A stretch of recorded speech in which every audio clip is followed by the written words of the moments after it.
Hello and welcome to Global Sanctuary for Elephants podcast, Global Rumblings.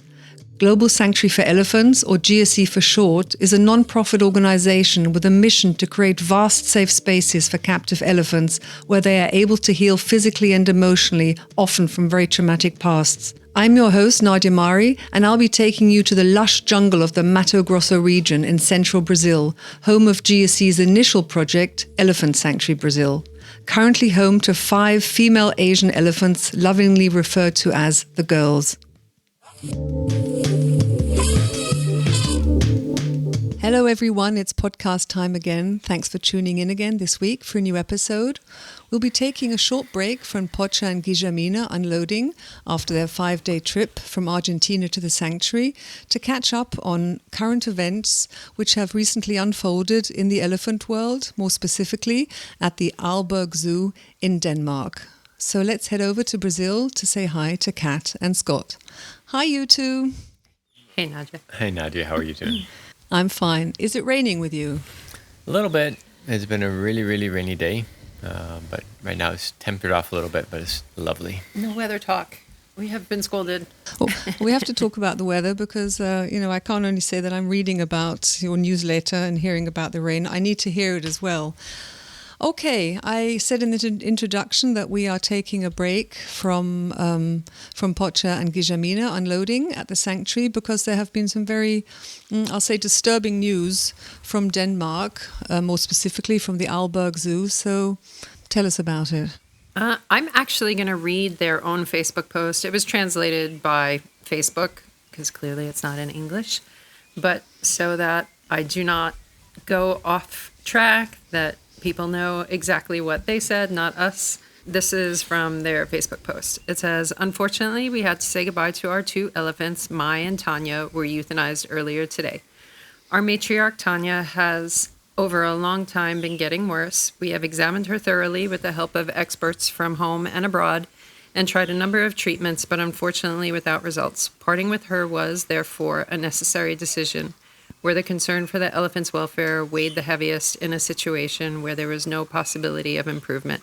And unfortunately, that also meant farewell to Mai. The animal's woe and well-being is our responsibility, and there are always thorough considerations behind it before we euthanize an animal. Therefore, we have consulted, among other things, the European Zoological Organization, EAZA, which is, this isn't in the post, it's the European version of AZA, which with more than 400 members is the world's largest regional association of zoos and aquariums. According to the EAZA elephant policy, it shows that female elephants should always be in contact with other elephants because of their strong social needs, and that zoos are therefore discouraged from letting female elephants walk alone. In our case, there were even 2 females living together since they arrived at the Aalborg Zoo in 1985.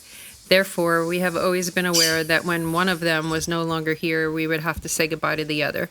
In addition, we have paid extra attention to Mai for several years because she had arthritic changes in her ankle.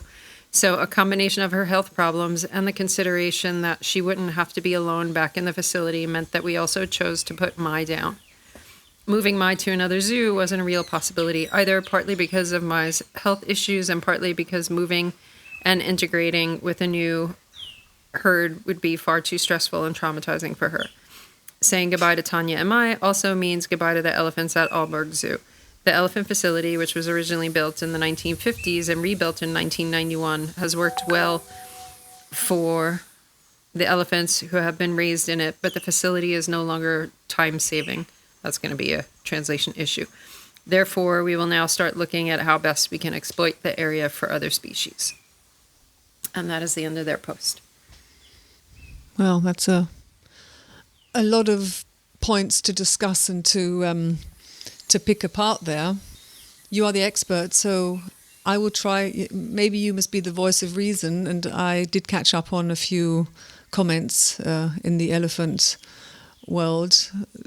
expressing their absolute disgust and disbelief that a zoo would decide to euthanize a healthy elephant just because they said, oh, she's going to be on her own, so that's not good. And the experts, in inverted commas, that they got their advice from. So what do you say to all of this? Let's pick it apart. I mean, the whole thing is disgusting, in my opinion. But I think one of the most disheartening things that I have seen is that post has 751 comments. And I can't read them all because they're not in English. But I scrolled through. And of all of the comments I looked at, which had to have been over 400, I only saw one negative comment. And I do know that, as anybody else, you can just delete any negative comment, but that still is leaving, 750 comments from people who were like, thank you for making the best decision for them. It wasn't a good zoo, so it's better that, this is the way it went. And the whole range of support for essentially them killing a healthy elephant. So, yeah, I found that a little atrocious on top of already what had been done. Being infuriated is a gross understatement. Being disheartened, dismayed, disbelief. But at the same time as saying disbelief, you know what? It falls in line with this ethos of elephants in small captive spaces that just uses them as objects. We hear about animals passing away in zoo or being euthanized, but not before they sired 33 calves, and this dismission of the other elephants that they're with many times. And, I understand wanting to consider her well-being, but we are completely underestimating them on every level. And, their ability to adapt and cope, the ability to adjust, the ability to accept loss the way we have to accept loss. We go through that process, they can too. They're taking away a chance for her to have something more, maybe even something better. Let's look at Maya and Gita. I mean, Maya was distraught when Gita passed away, but we were just talking about it the other day. She may be living her best life now, being a friend for Bambi that she wasn't able to be before. And, in a way that she couldn't be before. And I never would have considered doing anything to Maya because Gita passed, but I look at what would have been taken away from her life if that had happened. And I don't know, it just is constantly we are underestimating him. The thought of another comment of, to on a more superficial level than we're going, she's going to be traumatized by the stress of transport. You know what, zoos, you guys are transporting elephants all over the place. If it's for breeding and making a baby, you don't give a shit. You just send them without any consideration what it does to their herd fragmentation. You take babies away without any consideration of what it does to the mom. No one freaking cares about that. And you do, because what? It makes more babies so you can have more exhibits and you can have another, take advantage of this space and educate about what? Educate how to dismiss the capacity of an elephant? Educates to dismiss the value of a living individual? I'm completely dumbfounded with how this can be justified. And then using zoo guidelines. My God. Yeah. Okay, let's use this policy. This policy, yeah, that was taken for a literal translation of this policy. You only have one elephant, kill it. No, that's not the policy, man. And if you're going to manipulate the policy that way, there's no telling how many other ways they're trying to manipulate the zoo policy. I don't know. I'm clearly not thrilled. And just completely dismayed that this is not only justified, not only being done, they're being given accolades for making the best decision to kill a healthy individual. What's wrong with us? Do you think then it's people who don't understand, so they are thinking, okay, they spoke to experts, it'll be interesting to know which experts, or they spoke to the European Association of Zoos and Aquariums, and they said, yes, it's not good, obviously it's not ideal to keep elephants solitary, but okay, she's not going to adapt, so we'll just take a precaution and kill her now. I mean, that would mean for elephants in Japan that you, Lara, and I could stop our non-profit, because then, let's just have Japanese zoos, euthanize 15 of their solitary elephants. I mean, that is just absolutely ridiculous. And then saying that the EAZA possibly recommended that, I find that so hard to believe. or that they, as you said, possibly interpreted the zoo guidelines like that. It just seems. And then they also said something about her arthritic wrist. Well, I mean, Hana's got a fused elbow. You know, other animals got disabilities, but having arthritis and saying, oh, you know, we'll euthanize her because, you know, in the years to come that could cause a problem. Not giving her a chance is what I find absolutely shocking. They say in the post, we have always been aware that when one of them was no longer here, we would have to say goodbye to the other. Yeah. So, I mean, her health meant nothing. They had always clearly, they stated, had this plan that if one of them went, the other one was going as well, which is crazy. Yeah. You know, you're talking about 42-year-old elephants. You know, you're not even talking about 60-year-old elephants, 58. Not that it is ever acceptable in my mind at any age, but this is a 42-year-old elephant. You know, there was that big zoo study done a few years ago where they found that over 78% of zoo elephants that they looked at all had some sort of arthritis, joint compromise, so on and so forth. So, I mean, claiming that because she had a little bit of arthritis, it was a big issue. You can then euthanize 80% of the captive elephant population in the U.S. I mean, it's excuse after excuse. But they do in many ways. We know that. And we know there's a reason for this phrase coined as euthanasia, because the animals are zooed when we feel we can't do anymore, when we feel that, you know, we've reached the end of what we can do, you know, or that we don't like seeing them uncomfortable. It's not about what they're capable of. It's also not every zoo. No, it's not. You know, clearly it's not. I mean, not every zoo. I know. I just don't want that to be like a blanket statement. No, these are very generalized statements when I say zoos. But, you know, we're talking about this topic of this specific zoo making this and making the general statements. But we see this in zoos in general, you know, and this is the majority of zoos where we continue to compromise or underestimate their capacity. Sure. Their capacity to grow, their capacity to evolve, their capacity to adapt all the way along. You know, I don't know if we talked about it before, forgive me if this is a repeat, but there's a case in Brazil right now, solitary elephant. They want to send her to another zoo that has derelict space. Instead, they're trying to send her to us or trying to get a lawsuit to have her sent to us. And the owner of the zoo said she can't go to the sanctuary because she might slip by walking on the grass. But it's not. She's not actually at a zoo. She's at an amusement park, and she's an ex-circus elephant. So the owner of the amusement park is the same person who owned her in the circus, and the same person who taught her how to do hind leg stands and stand up on a ball. And apparently, there was no concern for her well-being or her falling during any of that. But there is concern that she's going to slip on the grass and fall. People say, well, they're just making arguments, any argument they can. But I think many times they believe those. Their inability to adapt. Like the zoo saying, she's going to be too traumatized to send her somewhere else. No, give her a chance. It's hard to find any level of logic or any clear path forward where you can try to make sense of any element of this, and just none of it makes sense. But going back to people believing it, as you had questioned, and of course, we went off the rails because this is really emotional. I mean, I can't imagine being able to look at one of our elephants and just be like, sorry, we euthanized lady, as most people know. It's not that we're against euthanasia. It is a very, very difficult decision, but to do it when it's not needed is just a horrific thought. But it is that thing of zoos making themselves the experts and people believing it. You know, they are the self-proclaimed experts of animals and animal care, and they're the ones saying it. But it's like any statement that is repeated enough becomes truth. You know, it just takes on a life of its own. So when you hear that this wonderful governing body of all these lovely zoos that are all about conservation and so on and so forth believe this was the best decision, most people are like, okay, must be the best decision. When, you know, there's, as far as I'm concerned, nothing further from the truth. You know, it's a euthanasia of convenience, and that's all it is. And that's how a lot of decisions are based in a lot of different facilities around the world.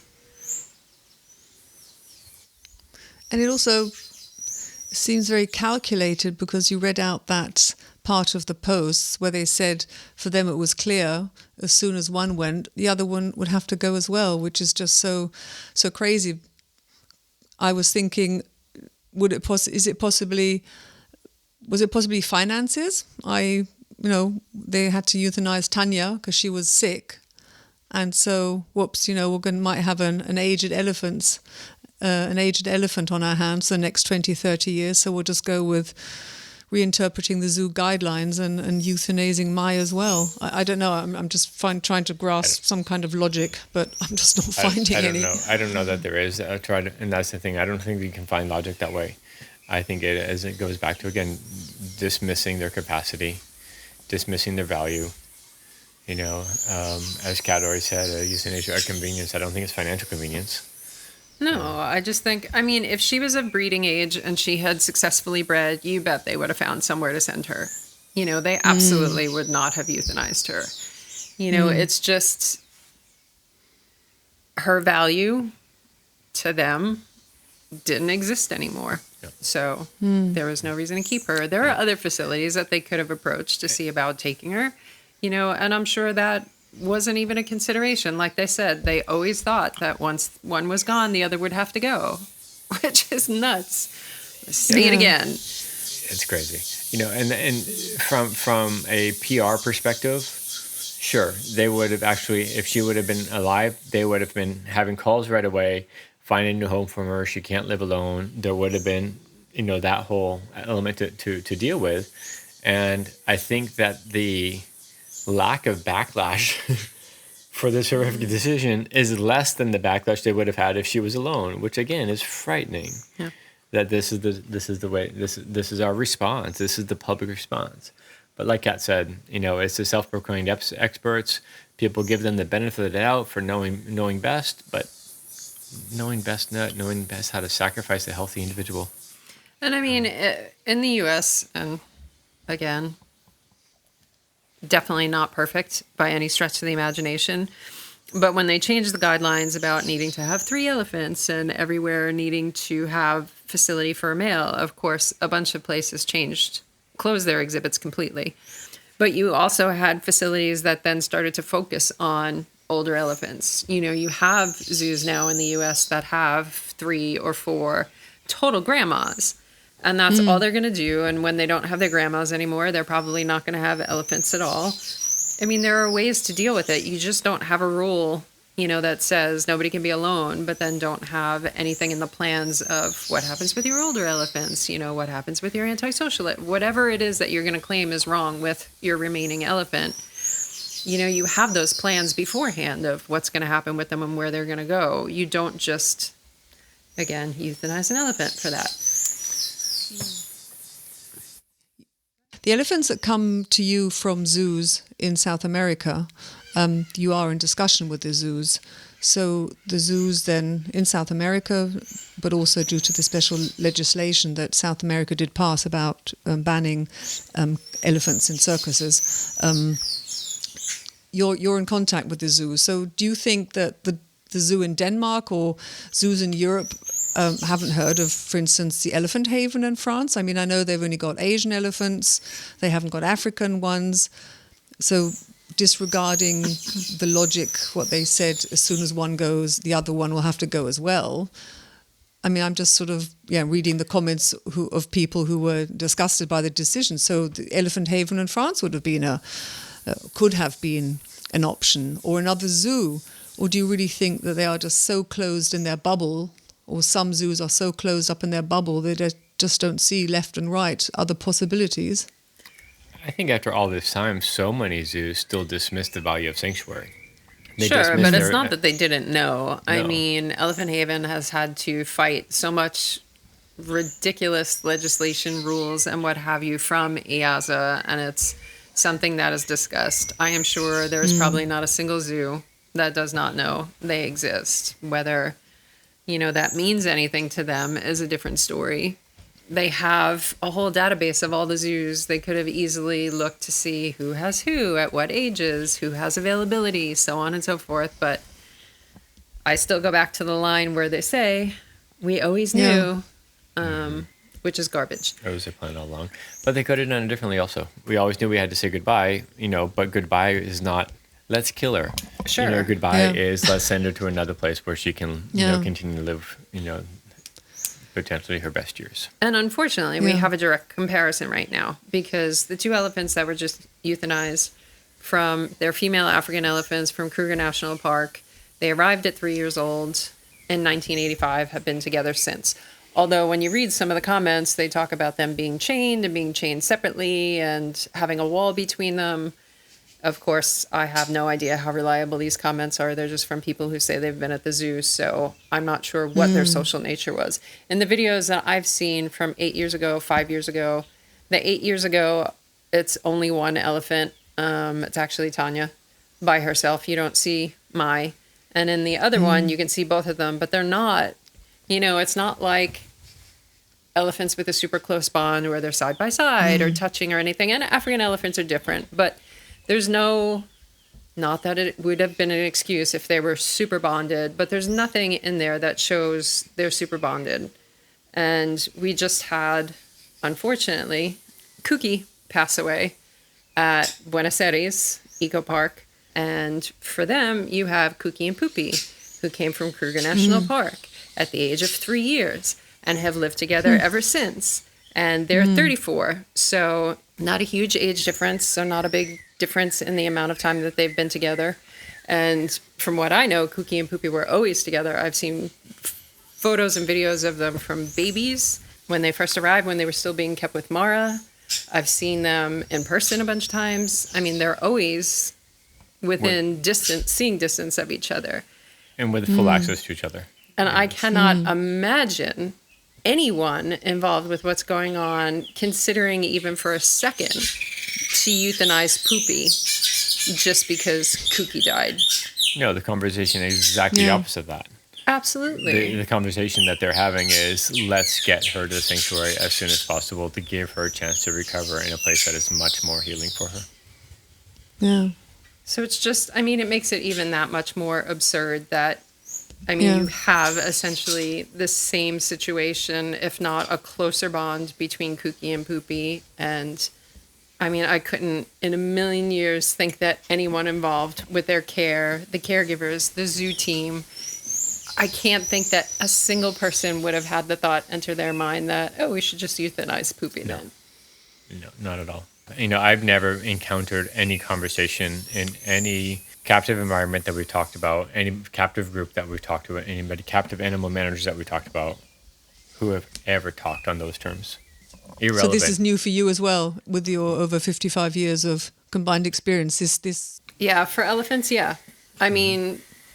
There is definitely a lot of rogue euthanasia that happens in different animals that aren't focus animals and sending extra hoof stock to places that do canned hunts and euthanizing. They actually have a list of surplus animals at zoos. And so that type of euthanasia, yes, we all know it exists. At least those of us that work in this industry. And none of that is surprising, although it's still gross, because it comes down to allowing animals to have babies because babies bring in money, and then you have too many because you let them have babies. And so then they become, quote unquote, surplus. But this is the first time I've ever heard with elephants. And I don't even know how it's legitimate considering they're an endangered species, how you make the excuse that you just killed something on the endangered species list because that was your decision. So I don't even know how that works from a legal standpoint. To me, it seems like that is really not legitimate, but I will never cease to be amazed at what people can get away with. So who knows? Yeah, very emotional topic. And I don't think we're going to, get to the bottom of it, but at least we talked about it a little bit. And then obviously what will be interesting to see if there are any further developments over the next weeks, if anything more comes out of the zoo, or if any statement is possibly made by the European Association of Zoo and Aquarium. I think it's probably just going to be one of those things where they don't talk about it in hopes that it goes away, because right now it's a positive for them. And, if they can just now move on, they've already posted other things on Facebook, so it's getting bumped down the line. And, I think it's like a lot of negative things that happen in the world, people are just going to forget. And I'm sure they hope that it just disappears. Washes away. Yeah, I think for me, it goes back to we have to completely shift the model. We have to completely shift our idea of what is acceptable for captive animal management, because they're just viewed as an object. Yeah, and I mean, we mentioned Maya with Gita, but we also had in Tennessee, we had Shirley and Jenny. Mm-hmm. You had 2 elephants that were attached at the hip, except for when Jenny would sneak off when Shirley was sleeping. But otherwise, I mean, they were side by side, always touching. And when Jenny got sick, we were worried that Shirley was going to be really distraught and struggle, and we weren't sure what was going to happen with her. And while Jenny was sick and while Jenny was down, Shirley would step away on occasion and she would go up the hill. She wasn't down for long, but we kind of interpreted it that Shirley just needed a break. She needed to step away. It was a lot for her. And when she did, she was there with Bunny, and she would hang out with Bunny, and they would do whatever elephants do when they're hanging out together. And when Jenny passed away, Shirley was actually good, like surprisingly. To us, we were like, wow, this is so much better than we expected. But then what was it, maybe a couple of years later when Bunny passed away, is actually the response, more of the response we expected when Jenny passed away. She didn't want to be with the other elephants. She wanted her space. She was clearly depressed. But even with that, it doesn't last forever. She slowly but surely opened back up, and Tara went back to being the little poking the bear that she was, and they had a great relationship. And again, I can't imagine having taken away that opportunity for her to heal and process. I mean, it would be like, your partner dies and they decide that you too have to be euthanized, because how could you possibly go on without somebody that you've loved for however many years? And it's hard moving on. It doesn't mean it's going to be easy for her. Well, we're not dismissing that. No, and that's the thing, though. Give her a chance. Give her a chance. Give her a chance to show you how much she can actually process and be capable of understanding. Well, yeah, it's as you said at the beginning, they've just totally dismissed and misunderstood what elephants are, what they are capable of, and also not even given her the chance. And they talked about their responsibility. Well, they've just like grossly neglected that responsibility. Absolutely. in my mind. Absolutely. Towards Mai, and just deciding that. But that goes back to what Kat quoted. They knew as soon as one goes, the other has to go as well, which is just absolutely ridiculous. And yeah, but we're running out of time. Let's see what the next weeks bring. My God, we just have to, so much to change in our world. Yeah, and so disappointing that there's been so much public support for it. And especially from people who are like, well, the zoo is terrible, so this is the better option. It's like, well, you could have done something to try to change the zoo then, not this. Yeah, it seems like the easiest fix, didn't it? Yeah. That's my interpretation of it. Yeah. But unfortunately. well, rest in peace, Mai, and I hope the people involved sleep well with the weight of their decision, which I hope in the dark nights of their soul when they're in bed that they maybe do reflect that was probably one of the worst decisions of their life. But yes, we will continue in our next recording. On that happy note. on that happy note, we end. Bye, everybody. Have a lovely day. And if you're back to work at your lunch break, well... We're going to go back to our sanctuary happy bubble. And you go back to your sanctuary happy bubble. I'm meeting up with some friends for dinner, so that will be happy. But, rest in peace, Mai. And also, of course, rest in peace, Tanja. Very sad. Okay. Then enjoy the rain season. Enjoy your day, your afternoon, and we'll catch up then in the next weeks for our next recording. Yes, we're going to go appreciate our girls and all that is possible and all that happens here. And maybe they'll offer us a perspective that humans are not able to see through all of this. Yeah. Okay. Catch up soon then. Care, bye. Nadia. Bye-bye. Bye, Nadja. As we wrap up this week's episode, a reminder that if you'd like to stay up to date with current events at the sanctuary, you can do so by following Global Sanctuary for Elephants on their various social media channels. You'll find all the details in the show notes. Thank you so much, and until we meet up in 2 weeks' time, take care.